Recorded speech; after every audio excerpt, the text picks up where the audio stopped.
আমরা আসছি জেলায় জেলায়, আসছি পাড়ায় পাড়ায়। আপনার চারপাশে ঘটে যাওয়া খবরাখবর তুলে ধরবো আমরা।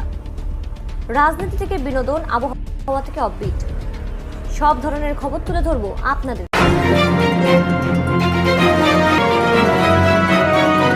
যুক্ত থাকুন, সঙ্গে থাকুন, দেখতে থাকুন কলকাতা নিউজ 19। কলকাতা ঠাকুরপুকুর বাজারের কাছে পার্সপেক্টিভ ফাউন্ডেশনের 5 বছর পূর্ণ উপলক্ষে একটি অনুষ্ঠান অনুষ্ঠিত হয়। সেদিনের অনুষ্ঠানে যে সমস্ত বিশিষ্ট অতিথিরা উপস্থিত ছিলেন তারা হলেন কালীতলা ওসি রূপম ভট্টাচার্য, বিশিষ্ট সমাজসেবী ডাক্তার অনিরুদ্ধ সাহা, মহেশতলা ব্লক সভাপতি বিপ্লব মণ্ডল, 127 নম্বর ওয়ার্ডের পৌরমাতা মালবিকা বৈদ্য, সহসভাপতি অদ্রিজা সিং, বিশিষ্ট সমাজসেবী সুরভি চ্যাটার্জি, বিশিষ্ট ব্যক্তিবর্গরা। পার্সপেক্টিভ ফাউন্ডেশনের কর্ণধার রাজেন মণ্ডল ও তার স্ত্রী মালবিকা মণ্ডলের পরিচালনায় সেদিন সমস্ত অনুষ্ঠানটি অনুষ্ঠিত হয়। পার্সপেক্টিভ ফাউন্ডেশন নেশাগ্রস্ত চিকিৎসা করা হয়। সেদিন নেশাগ্রস্ত রোগীদেরও সম্বর্ধনা জানানো হয়। তারই পাশাপাশি বিশিষ্ট অতিথিদের সম্বর্ধনা জানানো হয়। পার্সপেক্টিভ ফাউন্ডেশন সেদিন নিজেদের হাতে বানানো মেমেন্টো অতিথিদের সংবর্ধনা হিসেবে তুলে দেন। তারই বিস্তারিত জানতে চোখ রাখুন আমাদের সংবাদ মাধ্যমে। একটা স্টোরি আমি তুলে ধরবো, যা কোভিডের সময় থেকে শুরু হয়েছে, কোভিডের আগে থেকে শুরু হয়েছে, কিন্তু মাঝখানে কোভিড পড়ার জন্যে আজকে তার দীর্ঘ পথ চলার মুহূর্তটাকে আমরা আজকে তুলে ধরবো।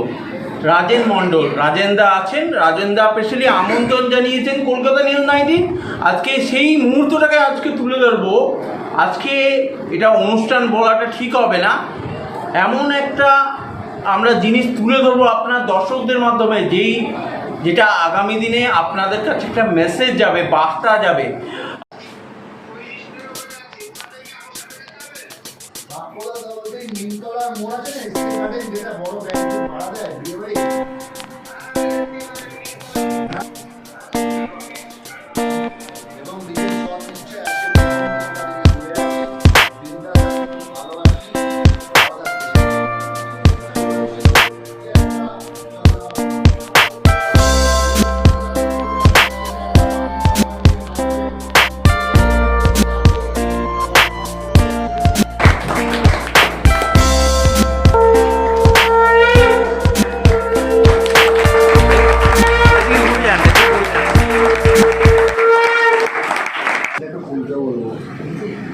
এদিকে ম্যাডাম, আমাদের ছেলেরা বানিয়েছে, তাদের ছেলেরা এখানে রাখা হয়েছে, তার জন্য আমি বেশি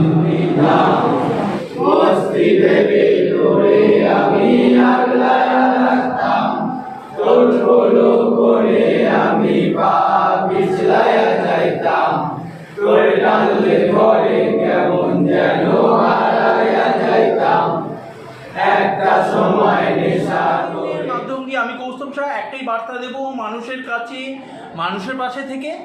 যদি কোনো সমস্যায় পড়ে রাজেন মণ্ডল, যিনি রাজেনদা আছেন, ওনার সঙ্গে যোগাযোগ করতে পারেন। এবং আপনার পরিবারে মনে হয় যে নেশাগ্রস্ত আছে, তাকে অবশ্যই এখানে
আজকে এই যে ফাউন্ডেশন ৫ম বছরে পড়ল এবং নেশা মুক্তি একটা উদ্যোগ, মানুষের সঙ্গে একটা প্রচেষ্টা কাজ, এই রাজেন্দ্রার মতন মানুষের, কি বলবেন আজকে দিদি?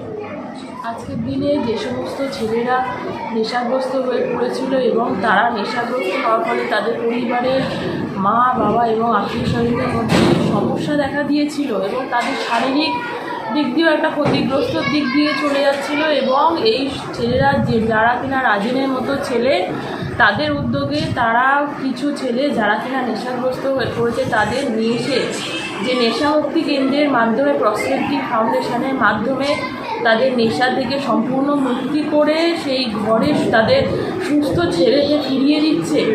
মানুষের জন্য এটা আজকে মেসেজ হবে, এটা নিশ্চয়ই কোনো অনুষ্ঠান না, মেসেজ করতে হবে অবশ্যই। রাজেন্দ্র সম্পর্কে কারণ হয়ে যাবে, মানে রাজেন্দ্র সম্পর্কে বলার মতো কোনো সাহস বা দুঃসাহস আমার নেই। প্রসপেক্টিভ ফাউন্ডেশন আজকে 5 ইয়ার্স কমপ্লিট করলো, তো আমাদের সবার জন্য খুশির দিন আজকের দিনটা। আর সব থেকে বড় খুশি যে এই মানুষটা রাজেন্দ্র এতগুলো পরিবার এতগুলো মানুষকে বাঁচিয়ে দিয়েছে। আমি একটাই কথা বলতে চাই, প্রত্যেকটা মানুষ রাজেন্দ্রের মতো মানসিকতা রাখুক এবং আমরা প্রত্যেকে চাই সমাজ থেকে যাতে নেশাটাকে একদম। আমি প্রসপেক্টিভ ফাউন্ডেশনের ফাউন্ডার। বেসিক্যালি আমি বিশেষ করে এই প্রতিষ্ঠানের ব্যাপারে এটুকুনি বলতে পারি যে আমরা আজকের যেভাবে শুরু করেছিলাম, সত্যি কথা তার শেষটা সত্যি আমাদের খুব প্রেরণা এবং খুব গ্রহণযোগ্যতা পাচ্ছি, ভালোবাসা পাচ্ছি, মানুষের কাছে সম্মান পাচ্ছি এবং এই সমাজের কিছু মাননীয়া তাদেরকে আমরা সবসময় যখনই আমরা সাহায্য চাই এবং আমরা কোনো এই ধরনের নেশার জগতে ফিল্ডে ওয়াকে কাজ করার জন্য আহ্বান করি, তারা সবসময় আমাদের পাশে থাকেন, সহযোগিতা করে। এটা একটা বড় অ্যাচিভমেন্ট, এটা বড় একটা পাওয়া। কারণ কত সাল থেকে শুরু হলো এটা 2019 10 সেপ্টেম্বর। তারপরে তো কোভিড চলে এলো, তার মধ্যে কোভিড চলে আসলো। কোভিডের টাইমটা খুব স্ট্রাগল করতে হয়েছিল, কারণ সবে স্টার্টিং, আর তারপরেই এমন একটা মহামারী সারা দেশ জুড়ে যখন একটা খুব বাজে অবস্থা, সেই সময় স্ট্রাগল করা খুব চাপে হয়ে গেছিলো এবং পেশেন্ট যে পাঠাবো বা আমরা নেবো সেটা একটা ভয়ের কারণ হয়ে থাকতো। সেই জায়গার থেকে আস্তে আস্তে স্বাভাবিক হওয়া, কিছু পেশেন্টকে আলাদা করে অ্যাডমিট করে তাদেরকে অবজারভেশন করা, স্যানিটাইজিং করা, মেনটেনেন্স করা, এগুলো ছিল। এবং আমাদের জেনারেল ডাক্তার উনিও আমাদেরকে সহযোগিতা করতেন, সাইকোলজিস্ট ডাক্তার সুপ্রিয় মণ্ডল উনিও আমাদেরকে সহযোগিতা করেছেন। তবে এই কোভিডের ওই দিনগুলো সত্যি আমার কাছে খুব শিক্ষা এবং খুবই একটা দিশা যে আমরা কি করব। তো ঈশ্বরের অশেষ কৃপা আশীর্বাদ, সেগুলো থেকে আজ আকাশ অনেক পরিষ্কার এবং আজকের আমরা অনেক কাজ করার জায়গা পেয়েছি। সেই জায়গাগুলো আমরা কাজ করার চেষ্টা করে যাচ্ছি এবং আমরা আগামী দিন এই প্রসপেক্টিভ ফাউন্ডেশনের অ্যাজ আ ফাউন্ডার হিসেবে বলবো না, আমি খুব সিম্পলি একটা সাফারিং অ্যাডিক্ট বস। কারণ আমি জানি যে আমার সমস্যাটা আমার ভাইরা কীভাবে সমস্যাটা ফেস করতে পারে। তো আমার থেকে আমার অভিজ্ঞতা, সেই অভিজ্ঞতার দ্বারা তাদেরকে আমি সবসময় মেসেজ দেওয়ার চেষ্টা করি যে ভাই, এই অন্ধকার জীবনে কোনো লাইফ নেই, তুমি হারাবে নয় তুমি নিজে হারিয়ে যাবে। তো তুমি আজকের দিনে নেশা ছেড়ে বেরিয়ে আসো, তোমার কাছে সুন্দর একটা জীবন, এটাকে একবারই পাওয়া সম্ভব। তো এই জীবনটাকে আমি সত্যি আমরা আজকের দিনে যেভাবে আমরা কিছু ছেলে যখন আজকে দেখি সত্যি ভালো আছে, তারা আমরা সত্যি খুব উৎসাহিত ব্যাপারগুলো থেকে। ইট ইজ ওয়ার্ক, এটা কাজ করে। তো এটাই বার্তা দেওয়ার আমাদের বার্তা থাকবে যে ভাই, নেশাকে বর্জন করো, নেশাকে ইনাফ করো, এবার নিজের জীবনটাকে ঘুরে দাঁড়াও। একটা সঠিক ভবিষ্যৎ তোমার জন্য ওয়েট করছে যদি তুমি সেটাকে সঠিক পথে চালানো করতে পারো। Thank you. বৌদি, এই যে কাজটা দাদার সঙ্গে করতে করতে কতটা সংসার সামলানো, তারপরে আপনার বাচ্চাও আছে, বাচ্চা সামলানো, পরিবার নিশ্চয়ই সবাই শাশুড়িকে সামলানো।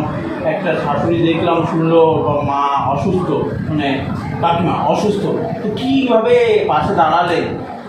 আজকে 5 বছর কেটে গেল। 5 বছর কেটে গেছে, তার আগে যখন এটা তখন হয়নি, তো তখন চিন্তাভাবনা নিল যে এরকম একটা আমি সংস্থা করবো। তা আমি তাদেরকেও সবসময় ওদের সাথে দিয়েছি যে হ্যাঁ তুমি করো, আমি তোমার।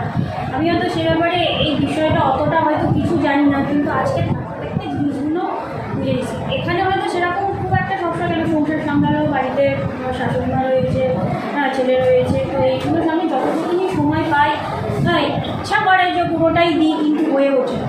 তবে চেষ্টা করি যতটুকুনি পারি ওকে সাথ দেওয়ার। তো আজকে দিনে এই জায়গায় দাঁড়াতে পেরে বা এই যেসব ছোটো ছোটো ভাইয়ের আজকে নিয়ে মিশেছে ভালো, যেটা ঠিক কতটা ভালো লাগছে তা বলে সেটা আজকে বোঝাতে পারবো না। আজকে যে এত সুন্দর একটা ফাউন্ডেশন রাজেন্দার উদ্যোগে চলছে, নেশাগ্রস্ত যেসব মানুষ আজকে তাদেরকে একজোট করে তাদের এইরকম একটা অসাধারণ কাজ মানুষের জন্য করছে, যেটা যাদের মানুষের জন্য করে, মানুষের পাশে থাকে। কি বলবেন আপনার পরিচয় দিয়ে? নমস্কার, আমি সুরভি চ্যাটার্জি, 127 নম্বর ওয়ার্ডে থাকি। রাজেন আমাকে দিদি বলে ডাকে, আমি ওকে ভাই বলে ডাকি। ওর এই নিয়ে 5 বছর চলছে। ও নিজে এটা উদ্যোগ নিয়ে করছে এবং শুধু ছেলেগুলিকে সুস্থ করছে তাই নয়, প্রতিটা পরিবেশকে সুস্থ করছে, তাদের পরিবারকে মনে যোগান দিচ্ছে, অনেক বড় জায়গায় পৌঁছে গেছে। এবং ওর সাথে আমরা হাতে হাত মিলিয়ে এগোতে পারছি, কারণ এইটি সবচেয়ে বাজে জিনিস। এখন বাচ্চাদের পড়াশোনার সময়, নাচ গান করার সময়, কিন্তু সেই জায়গায় তারা নেশামুক্ত হয়ে যাচ্ছে, অ্যাডিক্টেড হয়ে যাচ্ছে, নিজেদের ক্ষতি করছে, পরিবারের ক্ষতি করছে, পরিবেশের ক্ষতি করছে। সেইখান থেকে যে এই একটি বাচ্চা ছেলে, ওর বয়স কিন্তু খুব বেশি নয়, সে যে এইটা সাহায্য করে মানুষকে এত বড় উপকার এবং আমাদের সবার চোখ ফিরে দিচ্ছে, বাকি মানুষরাও যে নেশা করার আগে দুবার চিন্তা করছে, এটার জন্য ওকে অসংখ্য ধন্যবাদ জানাই। ওর পাশে আমরা সর্বদা আছি। এরকম আরও খবর পেতে আপনারা আমাদের চ্যানেলটিকে প্রচুর পরিমাণে লাইক, সাবস্ক্রাইব ও শেয়ার করুন।